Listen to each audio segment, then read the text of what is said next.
Dear students, welcome. We will see induction motor construction and stator winding placement.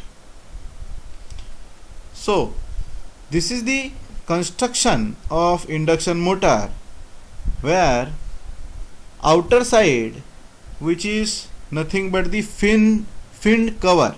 So fins which are used for proper cooling. So as area of the cover increases, then the heat gets radiated with faster rate, and so that the fins which are given on the enclosure, or we can say the cover of induction motor. So we can see here this is a end cover and having the one bearing, so which is placed on this end cover, and this one is the shaft. So this is the rotor shaft. So rotor which is placed on the bearing or on the end cover with help of bearing. So this is called as the bearing housing. So bearing which is placed in the housing. So on the another end there is fan which is used for the ventilation purpose. This is a terminal box. The stator winding terminals which are brought out to the for the connection in the terminal box. This is the hole which is used to fix the motor on the foundation. So this is the squirrel cage rotor. So squirrel cage means, if you see here, then this is the steel rotor having these grooves, and inside these grooves the aluminum bars which are fixed with help of die casting. These are the end rings. So this is one end ring and this one is the another end ring. So these bars which are connected to these end rings, and method used to make this rotor called as die casting. So by melting the aluminum which is poured in on this rotor and this bar and end rings which gets manufactured. There are these steps which are used. So here the fan is fixed, whereas on this side the fan and bearings which are fixed. So these are the aluminum end rings and this is a steel core. This one is the another type of squirrel cage rotor, where this is the steel rotor. On steel rotor the aluminum bars or aluminum rods which are placed, and these rods which are short circuited with help of two end rings. So this one is the one end ring and this one is the another end ring. Next is this is the wound type of rotor. So in wound type of rotor, the rotor which is wounded with super enameled wire, or we can say that is the winding, and the terminals are brought out. These are the terminals which are brought out and connected to the three slip rings. So these three slip rings which are connected to the external resistance, or this is called as rotor rheostatic type starter with help of brushes. Then this one is the stator coils for 2-pole 3-phase induction motor. So we have seen the rotor. So here we see now the stator. So this is the stator. So these are the 6 slots for 3 windings: 1, 2, 3, 4, 5 and 6. So 6 slots are there, and on these slots the windings which are fixed. So this is a 3-phase motor, phase A, phase B and phase C. We have to make 2 poles for one phase, means there are for each phase we required two coils. A is the coil 1 and A dash is the coil pole N and pole S, which depends on the direction of current flowing through the winding. So if we say the current here, the current flowing from B to E, so if we say this A coil which produces a N pole, then we revert the direction, or we make reverse the direction of current flowing through coil A dash, so from E to B, so that the A dash, which coil makes a pole, that is pole S. So like that, the polarities of poles which are depend upon the direction of current flowing through the coils. Phase A, phase B and phase C. So we required 2 coils for each phases. So total we required 6 coils. We can see here there is a coils. This is a coil A.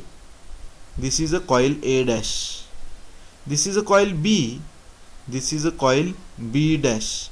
This is a coil C and this one is coil C dash.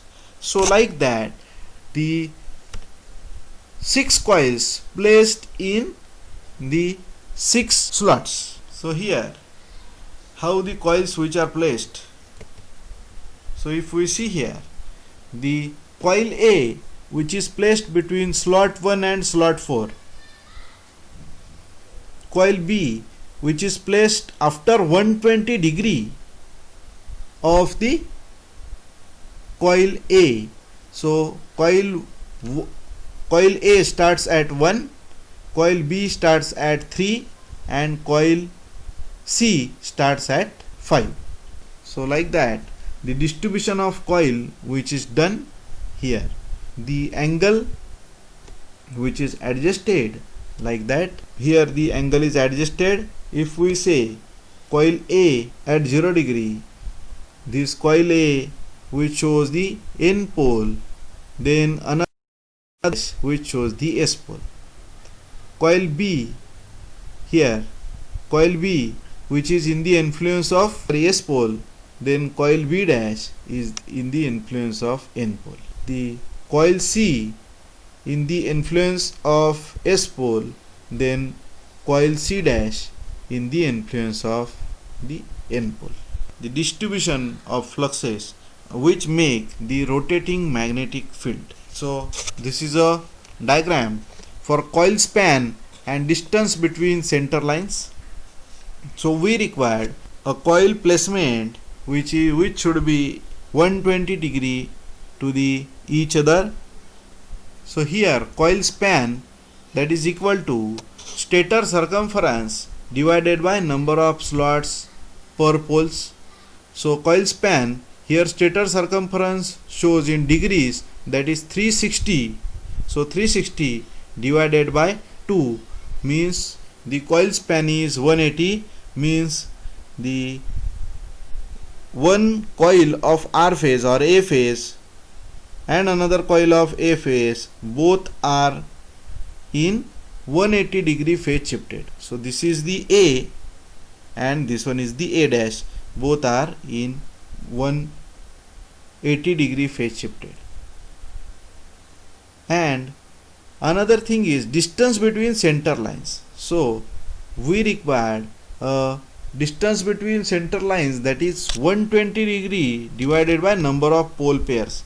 Here center line distance we required, that is 120 degree. So here number of pole pair, that is there are 2 coils per phase, so pole pair means 1. So 120 divided by 1, that is nothing but the 120 degrees. So center line distance which is the 120 degrees. So here coil span and distance between center lines. So here coil span, that is stator circumference divided by number of stator poles. So 360 divided by number of stator poles, those are the 4. This is a 12 slot winding. So in 12 slot winding, coil span, that is, or per phase we can use a 4 slots. So 360 divided by, or we can say the 4 pole motor. For 4 pole motor, 360 divided by 4, so that becomes a 90. So each coil, so which placed in the 90 degree. So there are, for 4 poles we required 4 coils. For 4 pole we required 4 coils per phase. So this is a coil A1, coil A2, then coil A1 dash and coil A2 dash. So these are the 4 coils.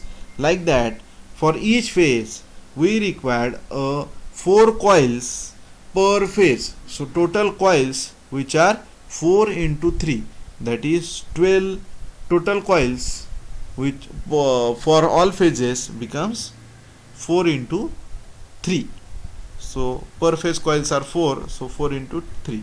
And center line distance, that is 120 divided by number of pole pair. Now here the pole pair, which are 4 coils per phase, means 2 pairs. So 120 divided by the 2. So that becomes at 60 degree. The distance between coil span and center line, which is the 60 degree. So synchronous speed. What is mean by synchronous speed?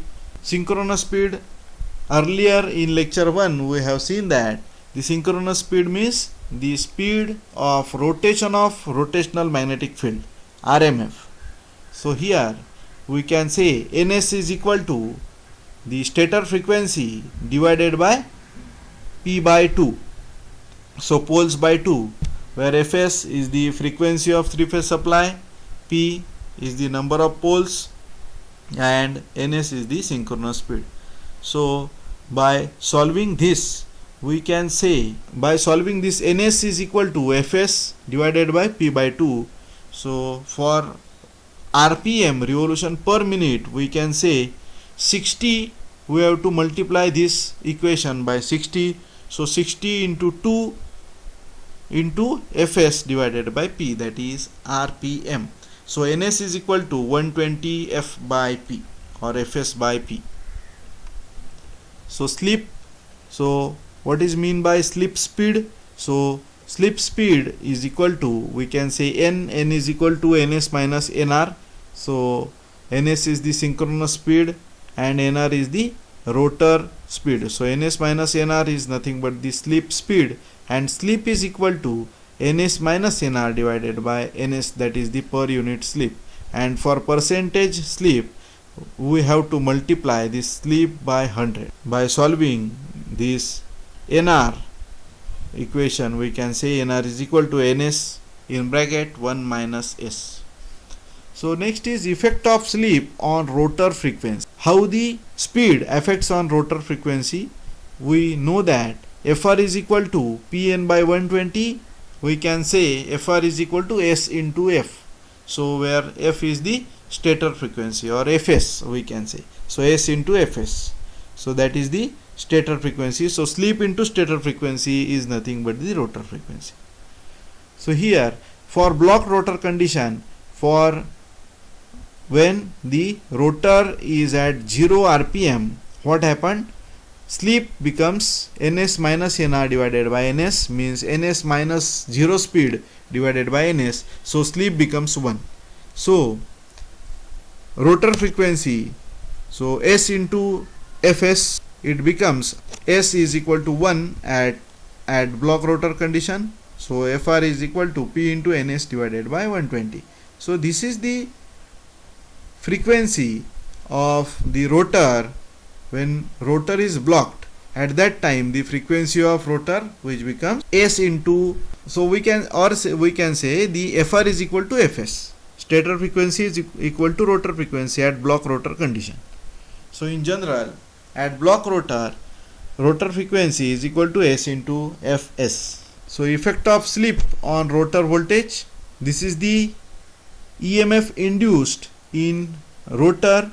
So 4.44 Nfr phi max. During block rotor, the Fr during block rotor, the 4.44 into N into S is equal to 1 into FBr into phi max. At block rotor, the rotor EMF, which is equal to S into EBr, block rotor.